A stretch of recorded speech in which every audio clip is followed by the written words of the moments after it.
Okay, magandang gabi muli. Nandito na naman tayo sa ating pangalawang pag-uusap-usap tungkol dito sa napakahalagang bagay na inilalabas ng mga batas ni Kristo sa ating buhay. At ito ang tungkol sa mga pag-uugali, karakter. Nawa po ay napagpapala tayo sa mga pag-aaral na ito. Ito ay napakahalaga sa ating pagpasok sa kaharian ng Diyos. Nabanggit ko sa nakaraan na naway maging totoo sa atin yung sinabi ng Biblia, therefore, if anyone is in Christ, he is a new creation. Behold, all things has passed away, all things have become new. Hindi lamang po yon sa pananalita, kundi sa buhay talaga natin. Hindi lamang yon sa spiritual na aspeto, kundi ito'y makikita sa mga pamumuhay. So sa ating nakaraang pag-uusap ay nakapagbigay ako sa inyo ng mga ilang kaisipan tungkol sa unang karakter at ipinakita ko sa inyo kung gaano kahalaga ang bagay na yon tungkol sa kapakumbabaan, humility. Kumuha ko ng mga ilang definisyon na mula sa online, mga quotations na yun ay mapupunta natin ng mga aral. Pagkatapos ay nagbigay din ako ng mga ilang kaisipan bunga ng aking meditation. Ang kapakumbabaan ay nagpapasimula ng ma-realize natin sa pamamagitan ng mabuting balita na kailangan natin ng Diyos dahil sa ating problema na kasalanan. Tayo ay nanganganib sa kapahamakan at imposibleng sumampalataya tayo na hindi kasama ang kapakumbabaan. At ang kapakumbabang iyon ay pinapakita ng ating pagsisisi sa ating mga kasalanan. Dumating sa atin ang bagong buhay dahil ipinagkaloob ng Diyos sa atin ang kanyang banal na espiritu. Walang naboborn again na hindi taglay ang banal na espiritu. Maalala ko yung kausap ko, baka mabasa niyo po yung nangangaral, magaling siya sa pangangaral, siya ay isang Amerikano at nag-comment po ako dahil meron po siya mga ilang sinasabi na ang paniniwala pala ng grupong ito ay nabuborn again muna ang tao sa langit bago siya magpabautismo dito sa lupa. Imagine nyo mga kapatid yung bagay na yon. Nabuborn again daw muna sa langit bago magpabautismo rito sa lupa. Sabi ko, mukhang malayo sa katotohanan at yon ay kasama sa pandarayan ng kaaway sa mundong ito. So nawa po ay talagang dumating na sa atin ang bagong buhay sapagkat kahit anong gawin natin mga kapatid na pagpapaganda sa ating buhay sa mundong ito, maliban sa kagagawan ng banal na espiritu, hindi talaga mangyari. At ang mangyayari nga, anumang bagay na maakop natin o nangyayari sa ating buhay, maaring ito ay pakitang tao o kaya maaring ito ay ginagawa natin para sa ating reputasyon. Ang karakter ay napakarami, pero iba talaga kung katulad ng ipinakita ng Panginoon. Kaya ulitin ko na ang goal ng ating buhay bilang mga Kristiyano is to become like Christ. That is the exact character or life na inaasam ng Diyos na mapabilang sa kanyang walang hanggang kaharian. Ang Panginoon Kristo ay naparito bilang modelo sa atin. Umalis man siya ay nag-iwan siya ng kanyang mga batas na kapag kasinunod ng isang tao ay magiging kalugod-lugod siya sa mata ng Diyos. Ang mga batas na yon ay supernatural, subalit bilang mga nagtataglay ng Espiritu ng Diyos ay nandoon ang kapangyarihan natin para masunod ang mga bagay na yon. At maalala ko yung sinabi ng 1 Peter 1:13. 1 Peter 1:13 na set your hope fully in the grace of God that will be given you at the coming of the Lord Jesus Christ. Ibig sabihin mga kapatid, because humility invites the grace of God. God opposes the proud but give grace to the humble. Meaning, talagang napakahalaga ng kapakumbabaan sa mundong ito. Sabi ko nga, hindi ka makarating sa kaharian ng Diyos sa langit maliban na ikaw ay maging mapagpakumbaba. And lagi nating tatandaan na kalakip o kakambal ng kapakumbabaan ang pagsunod. Imposibleng ikaw ay mapagpakumbaba na hindi ka sumusunod. Nangangarap ka ng walang katotohanan o kaya ay nagkiklaim ka na ikaw ay mapagpakumbaba na hindi ka naman masunurin. Even in the slightest form of pride ay talagang hindi papasa sa Panginoon. So lahat ng mga batas ni Kristo ay hinahasa tayo. We are being grinded by those commands of Christ para pinuhin tayo into the life of His Son. Bago tayo magpatuloy, mga kapatid, ay nais ko munang basahin sa atin itong sinabi ng 2 Peter chapter 1, 3 hanggang 9. 2 Peter 1, 3 hanggang 9. Ito'y napakaganda. Sabi niya, His divine power has given us everything we need for a godly life through the knowledge of Him who called us by His own glory and goodness.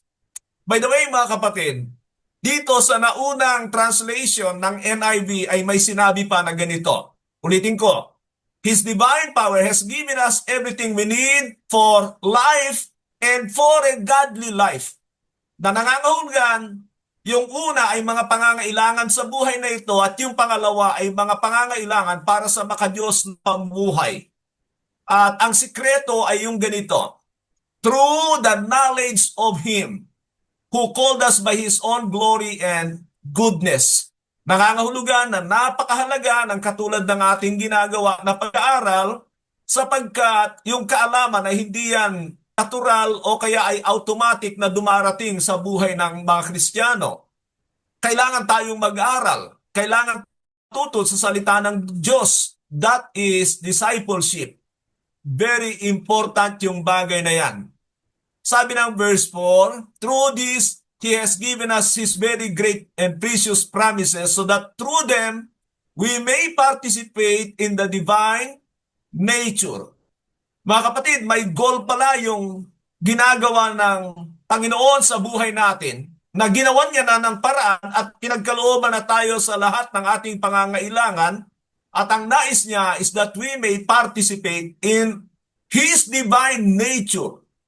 His divine nature. I think yan ang kapunuan ng karakter. Katulad ng sabi ko, ang daming karakter na ipinapakita ng mundong ito pero ito ay nababahiran. Pero ang tunay na katanggap-tanggap sa Diyos ay walang iba kundi ang Panginoong Jesucristo lamang. And so He became a model for us and we need to know Him. Yan ang sabi ng John 17:3 na ang pagkilalang yon ay kalakip ng buhay na walang hanggan o kakambal ng buhay na walang hanggan. So napakaganda po na sinasabi niya rito, so that through them you may participate in the divine nature. Malala ko yung sinasabi ng mga ilang Kristiyano, Christ came as human so that He can bring us into His nature as divine. And sabi niya, having escaped the corruption of the world caused by evil desires. That's one thing, mga kapatid, na napakagandang karakter para sa mga Kristiyano to save us from this corrupt generation. Maalala niyo yung sabi ni Peter sa mga sumampalataya, Acts 2:40, save yourself from this corrupt generation. Yun ang sabi niya. Pagkatapos ng sumampalataya, sinabihan pa rin sila na sagipin nila ang kanilang mga sarili sa grabeng kaganapan sa mundong ito. And kung titignan ninyo ang 1 John 5:4, isang bagay na napagtatagumpayan ng mga tunay na born again ay ang sanlibutan ito. Malaki niyo sa 1 John 2:15-17, do not love the world or anything in the world, for if you love the world, the love of the Father is not in you. And then meron pang karugtong yon tungkol sa kung paano tayo natatangay ng sanlibutan. Ituloy ko po ito sa verse 5. For this reason, make every effort to add to your faith goodness. Make every effort, mga kapatid, meaning talagang itodo natin. Sinasabi ko lagi ito, ang buhay sa Panginoon is supposed to be 100% for Him. Love the Lord your God with all your heart, with all your soul, with all your mind and strength. That means 100% ang gusto ng Diyos. Naibibigay ba natin yan? Hindi. Gusto ba nating ibigay yan? Of course. Kailangan lang ay talagang gusto natin ibigay ng todo sa Panginoon. Ayaw niya ng 99.9%. Nag-decide ka na ba na ibigay ang lahat sa Panginoon? Hindi sa kanta-kanta, sapagkat madaling sabihin yan. God always requires 100% in everything. Kailangan nating mag-decide na gawin yon. Though alam ng Diyos na hindi natin kaya, pero hindi siya nagre-resolba sa mediocre, sa may kakulangan. Gusto niya 100%. Yun ang requirements ng Diyos natin because He is a perfect. Okay, ulitin ko, sabi niya sa verse 5, for this reason, make every effort to add to your faith goodness. Those are character. Believing God is a wonderful character. Hinahanap ng Diyos sa atin. And then goodness. Of course, these are virtues. Ang tawag ng iba rito, pero papasok pa rin ito sa mga characters. And then sabi niya, to goodness, knowledge. And to knowledge, self-control. And to self-control, perseverance. And to perseverance, godliness. And to godliness, brotherly kindness. And to brotherly kindness, love. Meaning, makikita niyo yung development sa atin. Pagtugil yan, makikita niyo yung sasabihin niya sa verse 9. Tuloy ko po sa verse 8. For if you possess these qualities in increasing measure, they will keep you from being ineffective and unproductive in your knowledge of the Lord Jesus Christ. They will keep you from being unproductive in your knowledge. So pwedeng may knowledge, walang product. Yun ang sinasabi niya. Bakit walang product? They lack character. Verse 9. But whoever does not have them is nearsighted and blind, forgetting that they have been cleansed from their past sins. Ang evaluation nito, mga kapatid, para sa atin. Maaring mag-claim tayo ng mga bagay-bagay, pero sabi niya, pag wala ka nito, nearsighted ka, and possibly blind, na nakalimutan mo yan, ikaw ay nilinis sa mga nakaraan mong kasalanan. Ang bagay pa yon na hindi pa tayo nililinis sa mga darating na kasalanan natin, depende lang kung marunong tayong magsisi at magpakumbaba sa harapan ng Diyos. So ngayon tayo ay magpapatuloy.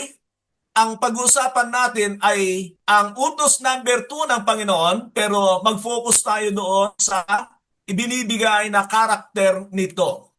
Ang ginagawa ko, mga kapatid, is that I am trailing the book of Matthew. Kaya doon tayo nakafocus. Ganyan ang ginawa. Gawin ko yung libro na 70 utos. Pinasimulan ko sa Matthew, Mark, Luke, John. Siyempre, yung mga inulit ng mga evangelista, hindi ko na ginamit doon sa mga susunod. Pero tinitingnan ko pa rin yung sitwasyon. Kailan ito sinabi ng Panginoon. And then nakikita ko naman na talagang parang nandoon yung development para sa mga discipleship. Meaning yung mga batas ni Kristo. And likewise, ganun din sa mga tinatawag na karakter. So, kanina tinanong tayo kung anong lesson ang nakuha natin o kung ano ang karakter na ibinibigay ng unang batas ni Kristo, which is magsisi, ipinag-uutos niya yon. Ano ang kasunod? Kung alam niyo ang inyong mga Biblia, ay sinabi ito sa Matthew 4:19. Matthew 4:19, ang sinabi doon ay, come, follow me, said Jesus, and I will send you out to feast people. O kaya sa ibang salin ay, come, follow me, and I will make you a fishers of men. Bagamat meron kaagad sinasabi na product ng pagsunod sa Panginoon, pero ano ang nangyayari kapag sumunod tayo sa Panginoon? Yun ang karakter na hahanapin natin. Anong karakter ang ibinibigay ng pagsunod sa Panginoon? Pag sumunod ka sa Panginoon, magiging ano ka? Wow! Siguro ay makikita natin agad sa buhay ng Panginoon na Magbabago talaga pag sumunod ka sa Panginoon. Bakit maraming hindi nakakasunod sa Panginoon? Yun ang tanong. Maraming hindi sumunod sa Panginoon. Napag-aralan natin na lahat halos ng mga pumupunta sa mga ginagawang pakikipagtagpo ng Panginoon sa mga maraming tao, yung crowds, maraming tao, ay lagi niyang hinahamon sila ng pagsunod sa Kanya. Napansin na ba ninyo yon? Doon sa mga nag-take up ng Christology, ay pinag-aralan natin yung tungkol sa ganong ginagawa ng Panginoon. He always challenges the people to follow Him. Sapagkat alam ng Panginoon, mapanganib na hindi ka sumunod sa Kanya. So sabi ko rito, this command suggests that it is not enough to receive Jesus as Savior. He commanded believers to follow Him for excellent purposes. Life in Jesus is the new path and direction geared towards purposeful and meaningful life, which we must follow and emulate.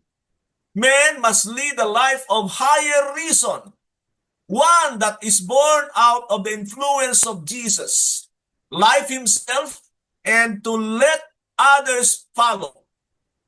To follow Jesus result to a life towards purposefulness. Ulitin ko po yan. To follow Jesus results to a life towards purposefulness. So yan po ang karakter na dala-dala ng utos ng Panginoon. Come follow me and I will make you fishers of men. Come follow me, ang karakter na kaakibat nito ay purposefulness. Mababago ang layunin mo sa buhay. Tanungin ko kayo, nung kayo ba'y sumampalataya sa Panginoon, sa iba'y tinanggap si Jesus Christ, nabago ba ang layunin ng inyong buhay? O nagpatuloy kayo sa inyong mga plano, sa inyong mga ambisyon sa mundong ito? Mga kapatid, merong problema.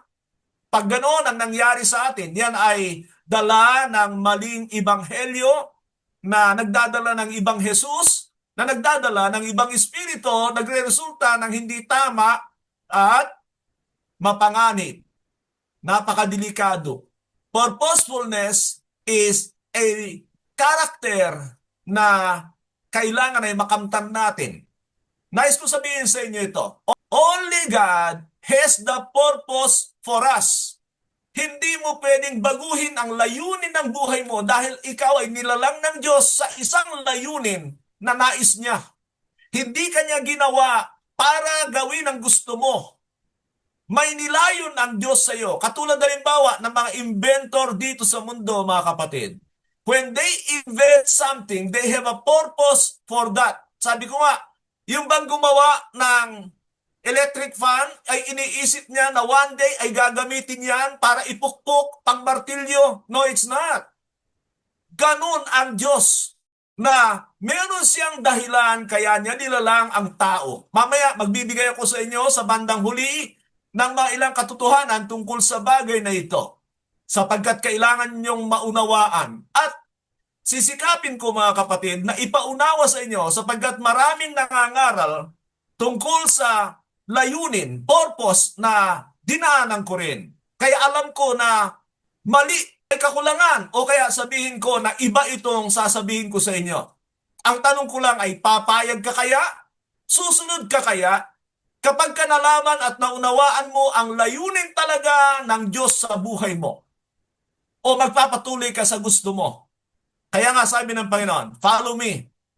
Dahil napakahalaga ng bagay na yon, and it's all because of purpose for your life. Sa palagay ba ninyo, ay masama ang layunin ng Diyos sa buhay natin? Sa palagay mo ba, katulad ng layunin mo sa buhay mo ay temporaryo? Hindi. Everything in God is eternal. Yan ang tandaan natin.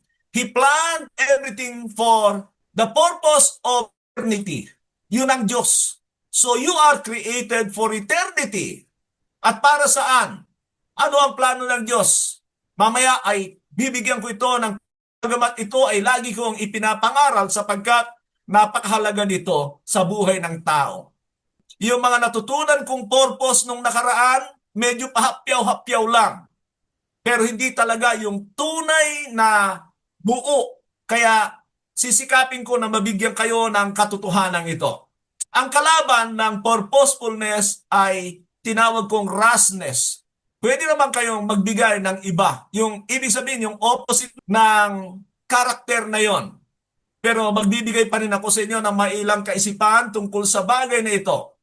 Ang rasness, bibigyan ko muna ng pansin ito, yung negative na laban sa purposefulness is being impulsive. Sabi ko rito, making hasty decision that can lead to mistakes or harm. That is rasness. Para bagang nagmamadali ka na magdesisyon na ito yung nais mo, gagawin mo, yun ang rasness. Number 2 ay acting without wisdom or caution or acting before thinking. Acting, deciding before thinking. Number 3 is making big decision without seeking advice. That is also rasness. At alam natin na kaya may discipleship ay sapagkat nais ipasa ng Panginoon yung wisdom na nakuha ng kanyang mga alagad hanggang sa ating kapanahunan. Well, alam natin ang nangyari sa Kristyanismo, talagang malayo ito sa salita ng Diyos, pero nakikita ko na ito yung katanggap-tanggap sa marami sapagkat yung pamamaraan ng sanlibutan ang napasok sa bagay na ito. I mean, sa discipleship, pamamaraan ng discipleship. And number 4 na ibinigay ko exchanging eternal benefits to temporal satisfaction or immediate needs. Ito yung maganda. Exchanging eternal benefits to temporal satisfaction or immediate needs. Kaya ka nawawala doon sa layunin, sa walang hanggan, sapagkat sa tingin mo ay merong naalok na mas maganda sa iyo dito sa mundong ito na agarang pakinabang. Yun naman ang kalaban ng mga plano ng Diyos sa atin Yung mga agaran, yung mga maganda, yung mga katanggap-tanggap, yung mga nakakatanggap tayo ng papuri. Those were the challenges of our purpose at binabalaan tayo ng salita ng Diyos sa mga bagay na yan. Kaya that is rasness. And bibigyan ko kayo ng mailang penalty. Mga kapatid, dito muna tayo sa kalaban, sa adverse, sa kabaligtaran ng purposefulness para makita nyo. Example number 1. Sabi rito, Adam and Eve had all the best in life for eternity in the Garden of Eden, but were tempted to eat the fruit of the tree God forbid them. God banished them from the garden, lost fellowship with Him, and brought death and destruction to humanity. Yan ang history ng tao mula sa pasok ng kasalanan. At makikita nyo na it's all because they were tempted to sin against God. At malaki yung sabi ng James 1:14. James 1:14 says, but each person is tempted when they are dragged away by their own evil desires and enticed. Isama ko ang 15. Then after desires have conceived, it give birth to sin, and sin, when it is full grown, give birth to death. Mga kapatid, we are all tempted as Christians. Lahat tayo ay sinusubok talaga sa ating pananampalataya, kaya maging maingat tayo. Ito hindi lamang bago tayo tumanggap sa Panginoon. Ito ay kahit sa kasalukuyan nating buhay. Talagang binobomba tayo ng temptation para iwanan natin yung tama, maayos, katanggap-tanggap na buhay sa Diyos. Kaya, it's up to us. Are we going to become rash in deciding and take opportunities sa mga ganito? Nasa sa atin yan. Makikita nyo na ang disobedience is also connected to rashness. Nawawala ka doon sa ipinagutos ng Panginoon. So, hindi lamang nagkaroon sila ng pagnanais sa Garden ng Eden na pantayan ng Diyos. That is one of the offer from the devil, you will become like God. And that is pride. But also, nagmadali sila na makuha yung nais nila. Yun ang kalaban ng purposefulness.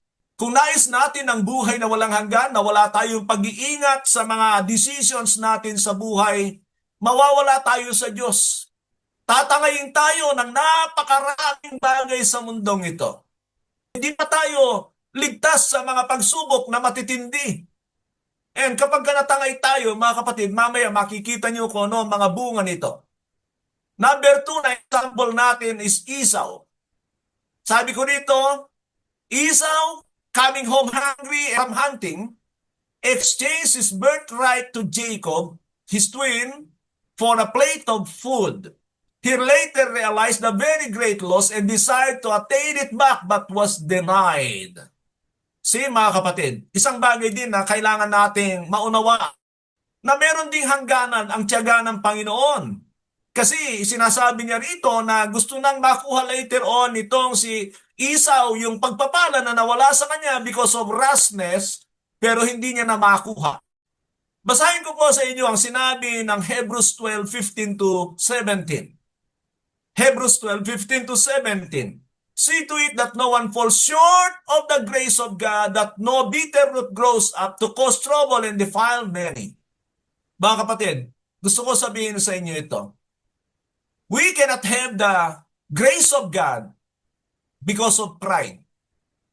God opposes the proud, but give grace to the humble. We disobey God because of pride, or possibly because of rashness. Tingnan nyo, magkakakonekta itong mga karakter na ito. And then sabi pa niya sa verse 16, see that no one is sexually immoral or is godless like Esau. Una, yung sexually immoral ay nanguha siya ng mga babae pinagbabawal ng Diyos sa kanya. Pero maraming forma yan. Or is godless like Esau, who for a single meal sold his inheritance rights as the eldest son. Ito yung nagpabagsak kay Esau na nung nagutom, talagang sinunggaban niya yung inaalok sa kanya. Hindi naman actually inaalok siya yung naamoy niya yung niluluto ni Jacob. At sabi niya, pwede bang makahingi niyan? Ako'y mamamatay na sa gutom. Sinamantala yon ni supplanter. Ni Jacob. That was his name. Deceiver. Pero nabago siya. Now, ganyan ang nangyari kay Esau. And then sabi ng 17, afterward, as you know, that when he wanted to inherit the blessings, he was rejected. Even though he sought the blessing with tears, he could not change what he had done. Makikita natin na kapag mga pinapalagpas natin ang mga pagkakataon ay delikado rin eh. Baka hindi na tayo bibigyan ng Panginoon ng pagkakataon pa, sayang. So, nawala. Example number 3 is the prodigal son. The prodigal son took all his supposed inheritance and spent it for his fleshly pleasures after leaving his father's home. He severely suffered for this act of rashness until he repented. Ganda nun.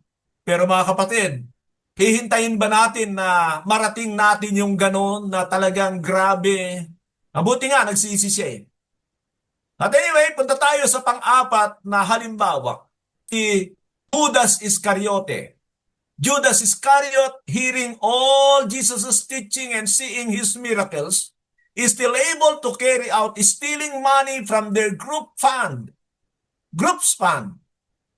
He later betrayed Jesus in exchange for 30 pieces of silver, but end his life by hanging himself on a tree, stricken by his conscience. Yan ang bunga ng pagsasamantala na nawawala siya doon sa ninanais ng Diyos sa kanya. So yun pala maganda nating isipin, mga kapatid.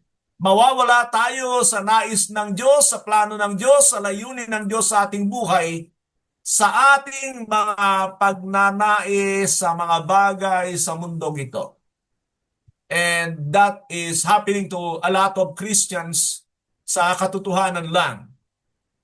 Ang rashness, according to Thomas Fuller, Sabi niya, rashness is the fruitful but unhappy parent of misfortune. Ulitin ko. Rashness is the fruitful but unhappy parent of misfortune.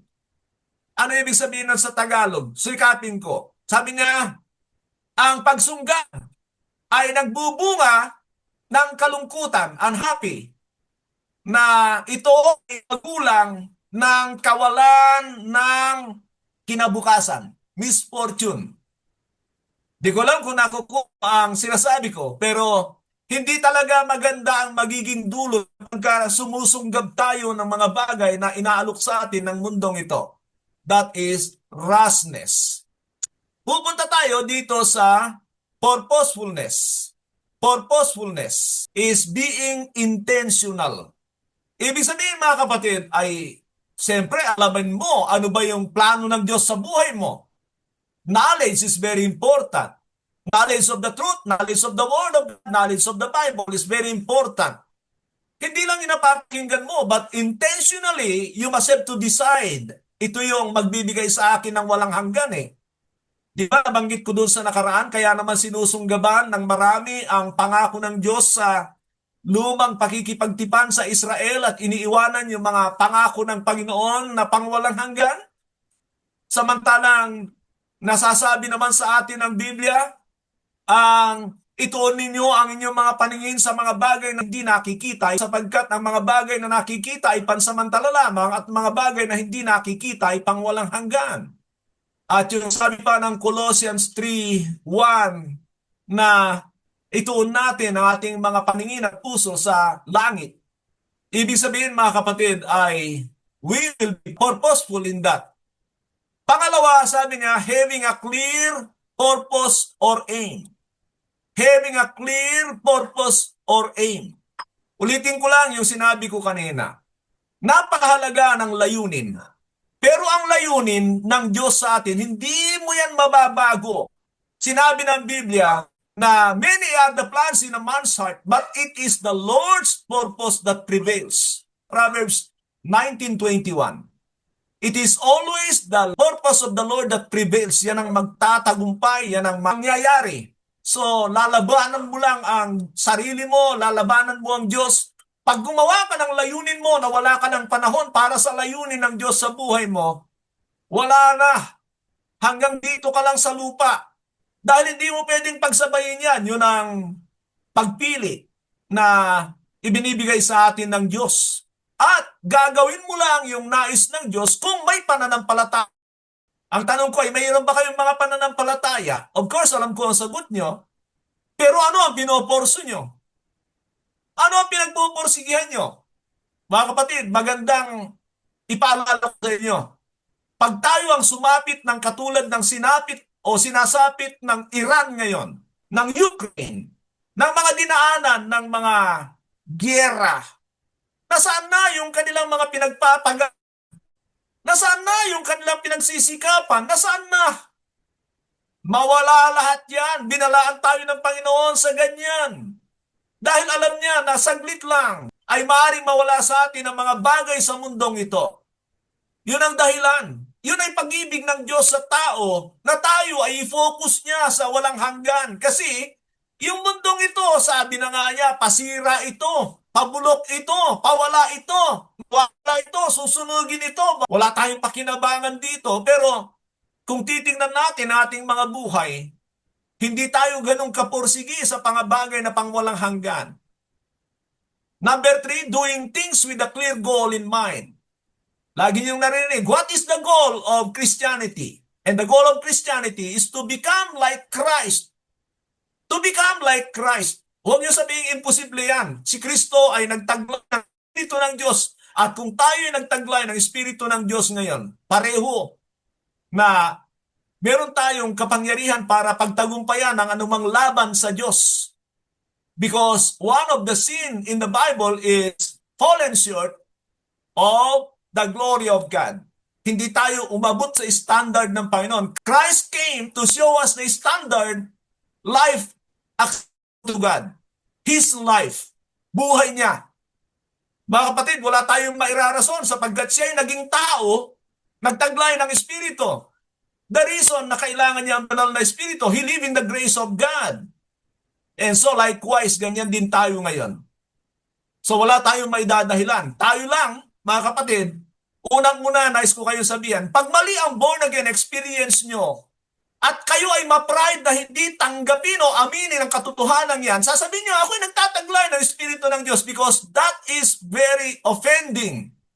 Nakaka-offend yung sasabihin mo sa tao, oy, mukhang wala kang Espiritu ng Diyos, mukhang hindi ka totoong na born again. Yun ang problema ng marami. Talagang ayaw na ayaw nilang sabihin mo, mukhang hindi ka na born again, bakit ganyan ang buhay mo? Hindi na born again ako.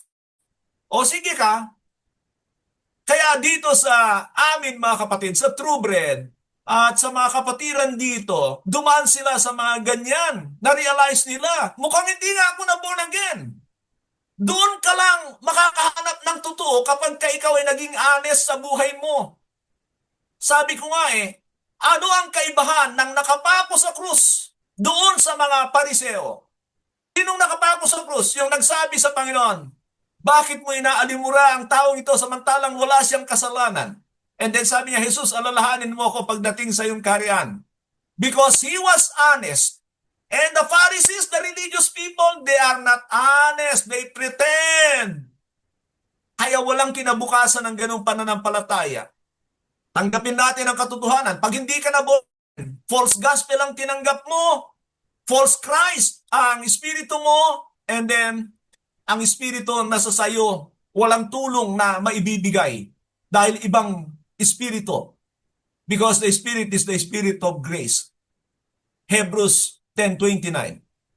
Number 3, doing things with a clear goal. Meaning, ang goal natin is Christ-likeness. Yan ang sinasabi ng Ephesians 4:13. To mold us into Christ-likeness. Kaya itong mga ginagawa natin dito mga kapatid, all of this, the purpose of this is to form us into Christ-likeness. Ilang related word dito, intentionally. Purposefulness is intentionally. Another word is determination. If you have the right purpose, then be determined. Focus, direction. Ito yung mga related words sa purposefulness. Sabi ko rito, purposefulness is studying regularly because you want to grow and succeed. That is purposefulness. Totoo yan sa mundong ito. Kung gusto mong makatapos sa pag-aaral, maging professional, kailangan ay sikapin mong mag-aral.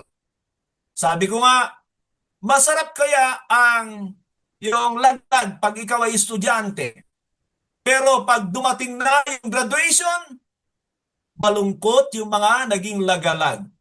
Ang masaya yung mga nagseryoso. So huwag tayong magseryoso at mapaprostrate tayo pagdating ng araw. Kaya nawa ay pag-isipan natin maigi, lalo na sa spiritual na aspeto ng ating buhay. Pag hindi ka nagseryoso sa Panginoon, hindi ka rin niya seryosohin. Ba't ka naman niya kukunin sa langit? Ang daming mandarambong doon, ang daming manloloko doon. Pinalayas niya lahat. Bakit ka pa niya kukunin sa langit?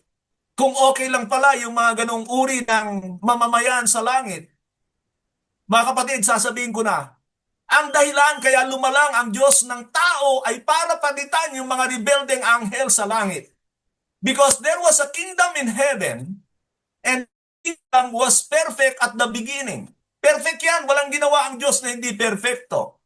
But the fact na ang mga anghel doon ay binigyan niya ng karapatang mag-decide sa kanilang sarili, si Satanas na nangunguna sa mga anghel, doon ng pride. Nagtago siya ng layunin na pantayan ng Diyos.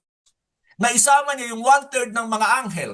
Na disrupt yung eternal glory, purpose, and joy ng Panginoon sa langit. That's the reason na siya ay kailangan gumawa ng kapalit ng mga nasa langit. Ngayon nabanggit ko na yung purpose ni God kung siya lumalang ng tao. That's the real purpose. Pero ipapakita ko pa sa inyo yung bagay na yan mamaya. So, mag-aaral tayo maigi. At malala ko sabi ng 2 Timothy 2:2, study to self-approve unto God, a workman who needed not to be ashamed and correctly handles the word of truth. Ano ibig sabihin? Study to show thyself approved unto God, hindi approved unto man. Approved unto God, a workman, manggagawa ng Diyos, who needed not to be ashamed. There is boldness and correctly handling the word of truth. Meron palang erroneous. Marami ay makapag-preach lang, makapagsalita lang, makagamit lang ng talata, hiram-hiram pa, okay na sa kanila. Study when God sees you as a serious man who is the Word of God. Hindi maramot ang Diyos. Ang problema ng marami ay kapag ka mayroong maling intention sa kanilang mga puso, hindi yan pagpapalain ng Diyos. But when you study the Word of God, aiming to know Him fully, yun ang mahalaga sa lahat. Para ikaw ay mabago, kailangan mong makilala ang Diyos na ito. Yan ang sinasabi ng Colossians 3:10. Sinabi ng Colossians 3:10, mga kapatid. Gusto ko ikot ito sa atin. Napakaganda po nito para ma-encourage tayo na mag-aral. And have put on the new self, which is being renewed. Nababago. Saan? Sa paano? In the knowledge and in the image of its Creator.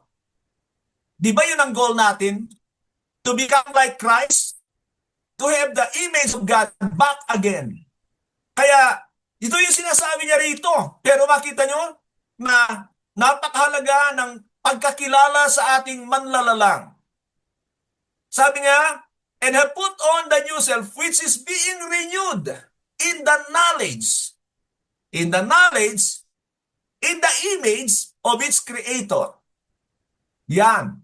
So nakikita nyo ang halaga ng pag-aaral, pagkakilala sa Diyos. Yan ang sinasabi rito sa atin. Number 2 natin is serving others with the intention of honoring God. Serving others with the intention of honoring God. Let's think about how we can serve God. Encourage ko lagi ang mga mananampalataya na maglingkod kayo sa Diyos kasi pag wala kayong ginagawa, malala ko yung istorya tungkol sa caught in a blizzard. In a blizzard. Sa mga mayiyelong lugar, katulad halimbawa ng saan ba yung Everest? Sa pag-akyat sa Everest, nagkaroon ng blizzard. Yung blizzard ay bumagsak yung mga bunton ng yelo.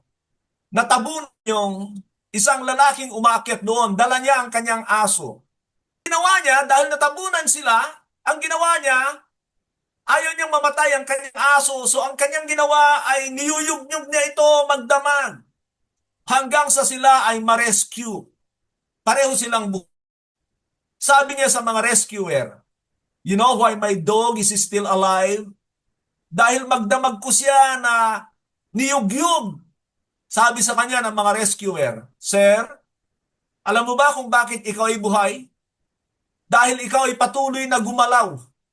Kung ikaw ay nanatili sa iyong kalalagayan, mamamatay ka sa lamig. Pero dahil niyuyug-yug mo yung aso, hindi lang siya ang nabuhay, pati ikaw, buhay ngayon. That is the importance of serving others today. In fact, doon sa Matthew chapter 25, we are gifted to serve our brethren. 1 Corinthians chapter 12, yung mga gift natin para sa church ay kailangan magamit yung mga yon. Yung sa Matthew 25, beginning verse 14 to 31, kung hindi ako nagkakamali, yung tungkol sa parable of the talent, yun ay para sa paglilingkod sa ating mga kapatiran. Number 3 natin, having a higher reason for life than what the world profess to give. Having a higher reason for life. Huwag kang mabuhay lang sa mundong ito, nakatuon sa mundong ito, gumagawa ka sa mundong ito. Pag natapos yan, makikita mo. Yung kasing iba, nag-aalok na kahit wala ka nang gagawin, sumampalataya ka na eh. Ano yan, pananampalataya ng mga demonyo yan. Alam ba ninyo na sabi ng Santiago, even the demons believe, maliligtas pa sila? Hindi, kasi wala silang tamang gawa. Wala silang ginagawa na nais ng Diyos na gawin ng kanyang mga nilalang. So, having a higher purpose for life than what the world profess to give. Tandaan nyo, lagi tayong challenge ng mundong ito sa ating mga pangangailangan. Number 4, pursuit for more significant things or reasons by considering the eternal plans of God. Ulitin ko, pursuit for more significant things. Significant means eternal. Kasi paulit-ulit ko na sinasabi, yung mga bagay sa mundong ito, temporary lang lahat yan. Parang significant lang sila, maaari natin silang gamitin to attain the eternal purposes, pero wag nating ipagpalit. Sabi niya, or reasons by considering the eternal plans of God. Pag nagplano ka na rin lang, doon ka na sumama kay Lord. Sabi ko nga maraming Kristiyano, pag nagplano, nag-isip, iimbitahan pa si Lord. Lord, alika rito, Lord. Gusto mo gawin natin to, Lord? Naku, kung tao lang si Lord, makatikim ka ng bato.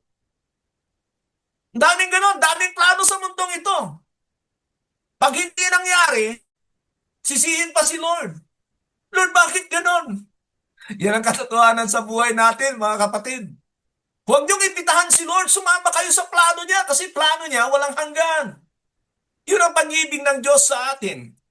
Kaya nga pinapaiwanan niya sa atin yung mga nag-eganyo sa atin sa mundong ito. Punta tayo dito sa rewards for purposefulness. Magantimpala naman sa pagiging makayunin ng buhay. Si Joseph the Dreamer, for learning God's plan for him, humbly submitted himself to his life's adversities. God prospered him and made him prince of Egypt. Old Testament yan. So talagang pampisikal. Pero konektado yan sa pangwalang hanggan. How we wish that one day we see Joseph the Dreamer in heaven. Wow! Ang next ay Peter forsook his fishing business staff and life's greatest catch when he perceived in Jesus a better life purpose. Ulitin ko, Peter forsook his fishing business staff and life's greatest catch. Ano ibig sabihin yan? Nung nakahuli si Pedro ng napakarami, dun pa siya tinawag ni Lord. Iwan niya yun. When he perceived in Jesus a better life purpose. Meron ba tayong iniwan, mga kapatid, alang-alang sa Panginoon? Meron ba? Isipin niyo si Abraham. Leave your country and your people and your father's household and go to the land I will show you. Kailangan niyang gawin yon, and by faith went into a place na hindi pa na nakikita. Talagang meron tayong mga kapalit sa buhay sa pagkatawag sa Panginoon. Tingnan niyo ang mga tinawag ng Panginoon.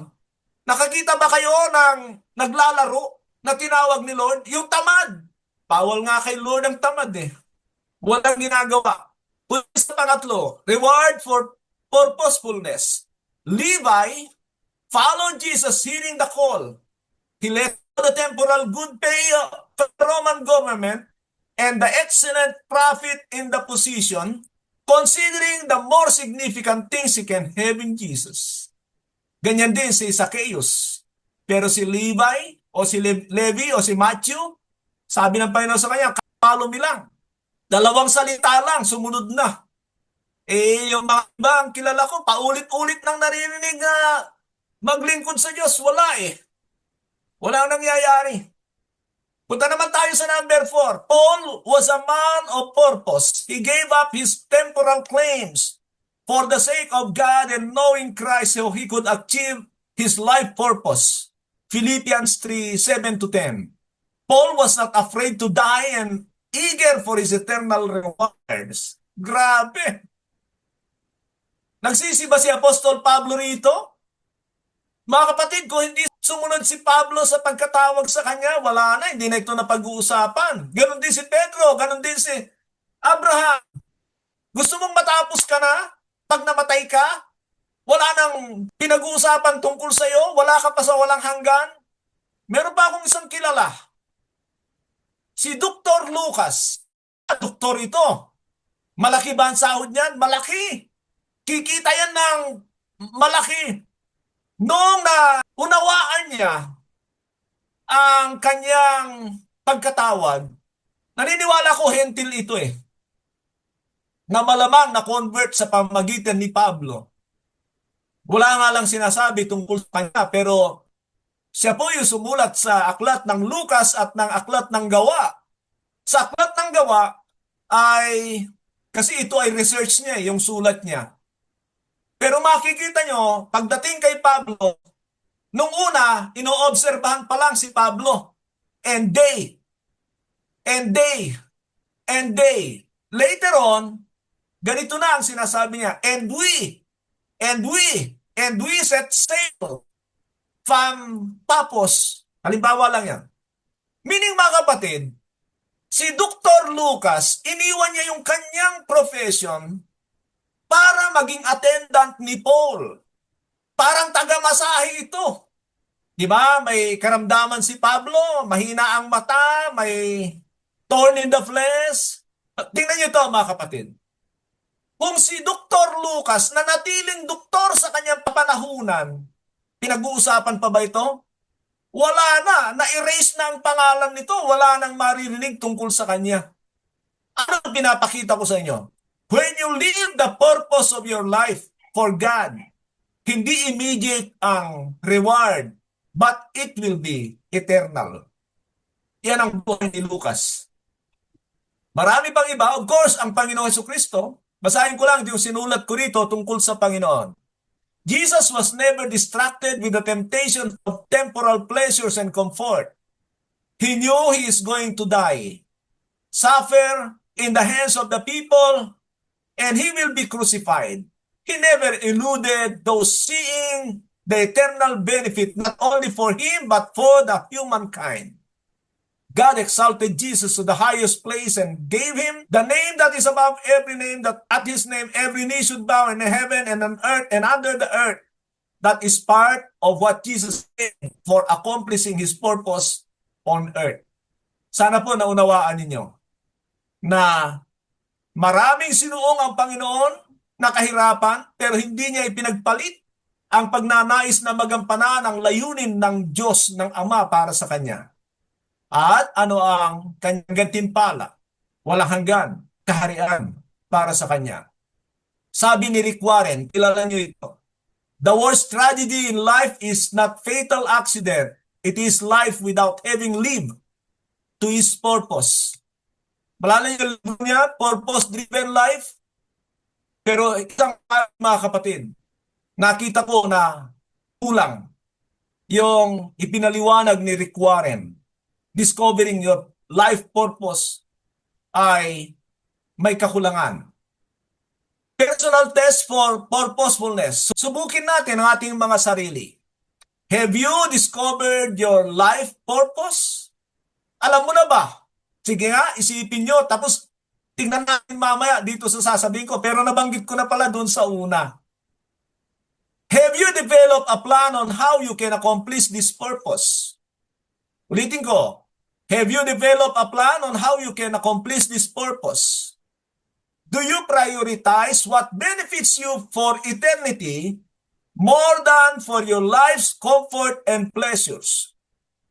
Inuuna mo ba yung mga bagay na magdadala o magdudulot sa iyo ng mga pangwalang hanggan o kaya ang mga kasiyahan mo sa ngayon? Number 4, are you not an opportunity grabber, but always consider lasting results? Ikaw ba ay mapagsunggab sa mga inaalok ng sanlibutan ito at hindi mo isinasaisip ang mga bagay na pangwalang hanggan? Unawain po ninyo yung katanungan yan. Ngayon mga kapatid, nangako ko sa inyo na hanggat maaari ay pagkalooban ko kayo ng kaisipan sa tamang layunin ng inyong buhay. Pero basahin ko muna itong sinabi ng Diyos sa Israel sa Isaiah 46, 8 hanggang 10. Isaiah 46, 8 to 10. Sabi niya, remember this, keep it in mind, take it to heart, you rebels. Ba? Mga Israelita ito, mga kapatid. Pag binasa nyo ng kabuuan, mga Israel ito, pinili ng Diyos, tinawag na mga rebelde. Pwede pala yun, ano? Na tinawag na nga, tinatawag pang rebelde. Remember former things, those of long ago, I am God and there is no other. I am God and there is none like. Bakit niya sinabi yun? Ito, I make known the end from the beginning, from ancient times that is still to come. I say my purpose will stand, and I will do all that I please. Alam niyo kung bakit dito sinasabi ng Panginoon sa mga Israelita? Sapagkat sila na tinawag ng Diyos ay nawawala sa layunin ng Diyos para sa kanila. When you lost the purpose of your life, God can call you rebel. Rebelde ang itatawag sa iyo ng Diyos. Ang mahirap pa, pag narinig mo ito, pagkatapos wala namang epekto sa iyo, you are more than rebellious. Higit ka pa sa rebelde. Grabe ka, narinig ka nga yung layunin ng Diyos, wala ka namang ginagawa. Sinasabi ko yan sapagkat ang dami nakakapakinig ng tama, walang epekto. And that's one of the danger of pride. Kaya lang naman tayo hindi sumusunod kasi ma-pride tayo. Hindi lang yung kawalan ng pananampalataya. So sinasabi ng Panginoon, iba ako kasi pinapaalam ko na sa inyo kung ano yung kahinatnan ng pinasimulan ko. Parang ganun. Ang sinasabi niya, I made known the end from the beginning. Meaning mga kapatid, God has revealed His purpose for human. At yan yung sinasabi ko sa inyo, kung maingat tayo na tutuntunin, ano ba dahilan? Bakit kailangan ng Diyos ang tao? Sagat ipapalit niya ang mga ito sa mga rebelding anghel. Ginawa niya yung kanyang bugtong na anak na modelo sa atin nang sa gayon, makarating tayo doon.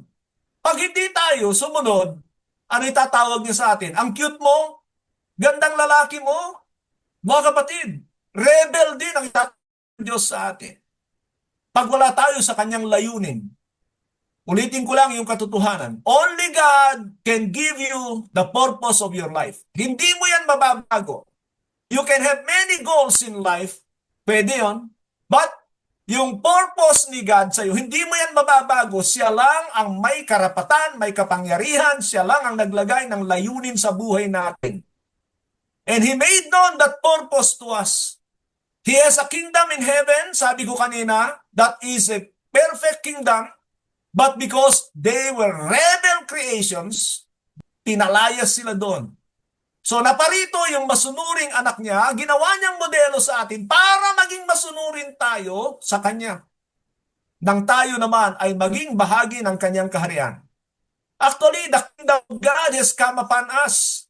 Nagkamali ako nung banggit ko doon sa nakaraan na sinabi ko Luke 7 lang, pero Luke 17, 20 to 21. Nang sinabi ng Panginoon, tanungin siya ng mga Pariseo, nasaan na ang kaharian ng Diyos na ipinangangaral mo?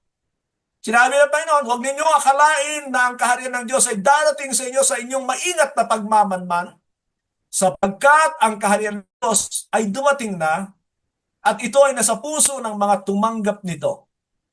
If you have the kingdom of God in your heart, or si Lord ang hari mo, pinagaharian ka ng Diyos, nangangahulugan yan, that you are now heading to do the purpose of God in your life. Kung hindi ka kasi pinagaharian ng Diyos eh. Tinatawag mo lang siyang Lord, Lord.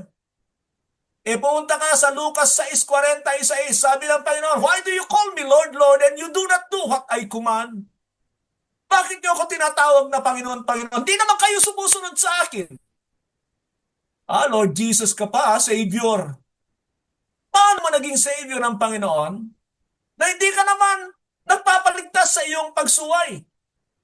You cannot be saved because Christ is saving us from sin. Mag-isip-isip tayo kung nais natin makamtan ang walang hanggang layunin ng Diyos sa ating buhay. So sana nakuha nyo, at kung meron kayong mga katanungan tungkol dito, mga kapatid, maghanda na kayo kasi inaalaw ko kayo na magtanong para maiklaro natin. Pero itong video natin ay medyo hindi natin pwedeng habaan ng habaan dahil marami mahilig sa TikTok, meaning maiksi lang. Sabi ng Ephesians 1:11, in Him we are also chosen, having been predestined according to the plan of Him who works out everything in conformity with the purpose of His will.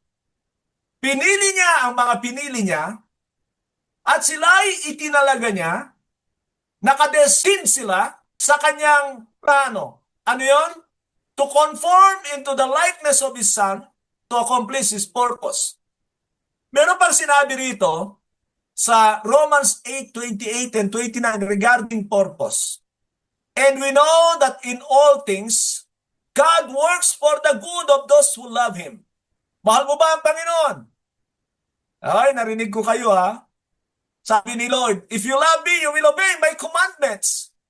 Kung iniibig ninyo ako, di sana masunurin kayo sa aking mga utos. John 14:15. Ulitin ko, and we know that in all things God works for the good of those who love Him, who have been called according to His purpose.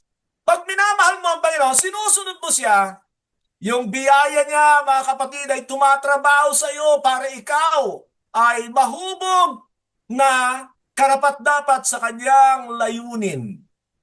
So makikita nyo, sa kanya pa rin nakadepende ang lahat ng bagay. Isang bagay pa sa verse 28. Nang sinabi niya, we know that in all things. Ano yung all things na yon? Basahin niyo yung kabuuan. Hanggang doon sa last verse. Pero makikita nyo, in all things means, yung all things dyan, hindi puro blessing. Sa halip, puro adversities. Puro trials. Kasi yun ang ginagamit ni Lord para hubog tayo sa wangis ng kanyang bugtong na anak. Sabi niya, for those God foreknew, He also predestined to be conformed to the image of His Son. Tinatrabaho tayo ng Panginoon para makatulad sa kanyang bugtong na anak, that He might be the firstborn among many brothers and sisters, upang siyang maging panganay. Ang sarap niyan, mga kapatid, na ang Panginoon ang panganay natin. Meaning, mga kapatid tayo ng Panginoon, Hebrews chapter 2, basahin nyo, hanggang doon sa huling talata. Makikita nyo na tinanggap tayo bilang mga anak ng Diyos, mga kapatid ng Panginoon Kristo. Hindi yan matanggap ng marami, pakunwari pa, pinagtatanggol. Pero yan ang sinasabi ng Biblia eh. Wala tayong magawa. So, sabi niya sa 30, and those He predestined, He also called. Those He called, He also justified. Pinatawad sila. And those He justified, He also glorified. Nilagpasan niya yung sanctification. Because you cannot be glorified without the sanctification process ng buhay mo. Hindi ko alam kung naunawaan niyo yan. Alam ko na marami sa inyo hindi naunawaan niyo yan dahil mga baguhan ng ilan sa inyo, pero yan ang katotohanan. Ang kaligtasan natin sa kasalanan ay tatlo: justification, sanctification, and glorification. And you cannot be glorified without being sanctified or discipled to become like Jesus. Mga kapatid, naway naaaninag ninyo ang halaga ng ating pinag-uusapan tungkol sa gospelness. Napakahalaga na malinawan natin ito sa ating isipan at magbago tayo. Laging nakalaan ang tulong ng Diyos sa atin. Yan ang nais ng Diyos. Kilalanin lang natin, aminin natin, magpakumbaba tayo, tanggapin natin ang kanyang sinasabi, at ang Diyos ang siyang gagawa sa ating buhay. Magandang gabi po sa bawat isa. Naway patuloy na sumagana sa atin ang biyaya ng ating Diyos at Ama. Samahan nawa tayo lagi. Magandang gabi po.